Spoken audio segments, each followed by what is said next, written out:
Question में दे रखा the major product in the following reaction is.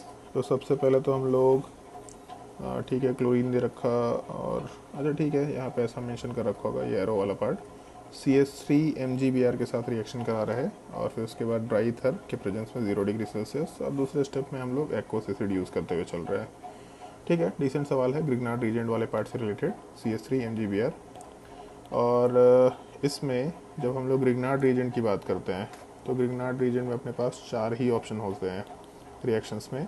Acid base reaction, दूसरा न्यूक्लियोफिलिक एडिशन रिएक्शन, तीसरा हम लोग nucleophilic substitution followed by addition, उसको SNAE से डिनोट करते हैं, और सबसे लास्ट में SN2 रिएक्शन। और ऑर्डर ऑफ रिएक्शन या फिर रेट ऑफ रिएक्टिविटी सबसे पहले एसिड बेस रिएक्शन, फिर न्यूक्लियोफिलिक एडिशन रिएक्शन, फिर उसके बाद SNAE रिएक्शन। मतलब जो एसिड डेरिवेटिव्स हैं acyl halide, anhydride, ester and amide. Amide में वैसे हाइड्रोजन का केस ध्यान रखने लायक होता है, मतलब 1 डिग्री और 2 डिग्री अमाइड, बट उसके अलावा इन जनरल चारों केसेस में हम लोग SNAE रिएक्शन कराएंगे और सबसे लास्ट में SN2 का रेट ऑफ रिएक्शन। तो इस केस में जो क्लोरीन वाला कार्बन एटम है इस पर तो SN2 होगा, और न्यूक्लियोफिलिक एडिशन रिएक्शन हमेशा हम लोग के एल्डिहाइड और कीटोन पे होता है। तो न्यूक्लियोफिलिक एडिशन रिएक्शन वाला पार्ट एल्डिहाइड कीटोन पे होगा जो कि ज़्यादा रिएक्टिव भी है। इसका मतलब हम लोग आराम से CH3 MgBr को इसी कार्बन पे इलेक्ट्रॉन कोऑर्डिनेट करता हुआ बना सकते हैं। टोटल 1 2 3 4 5 कार्बन है। स्ट्रक्चर नीचे बना लेते हैं हम लोग। 3 4 5 और स्ट्रक्चर में क्लोरीन भी दे रखा। तो पहले स्टेप में CH3 MgBr से CH3- इलेक्ट्रॉन कोऑर्डिनेट करेगा, ऑक्सीजन को ब्रेक करके ऊपर डाल सकते हैं। तो जब ऑक्सीजन को ब्रेक करके ऊपर डालेंगे तो ऐसा कुछ स्ट्रक्चर आना चाहिए, 5 कार्बन, एक O- और यहाँ पे एक CH3 वाला पार्ट, और साथ ही साथ एक क्लोरीन है।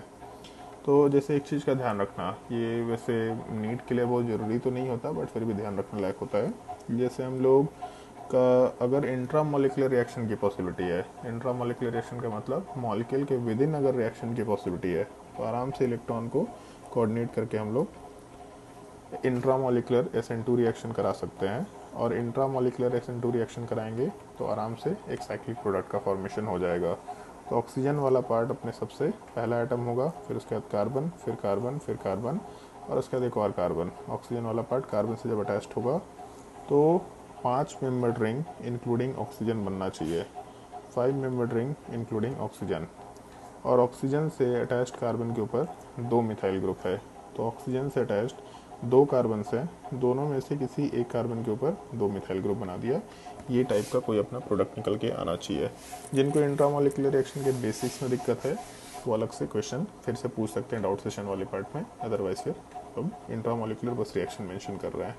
तो यहाँ पे जैसे डी ऑप्शन वाला पार्ट, ऑक्सीजन को इंक्लूड करते हैं 5 मेंबर रिंग, ऑक्सीजन से अटैच्ड कार्बन वाले पार्ट पे 2 मिथाइल ग्रुप, ऑप्शन डी अपना आंसर निकल के आ जाएगा। ठीक ठीक सवाल है, डिसेंट सवाल है, कोई ज़्यादा मुश्किल नहीं है।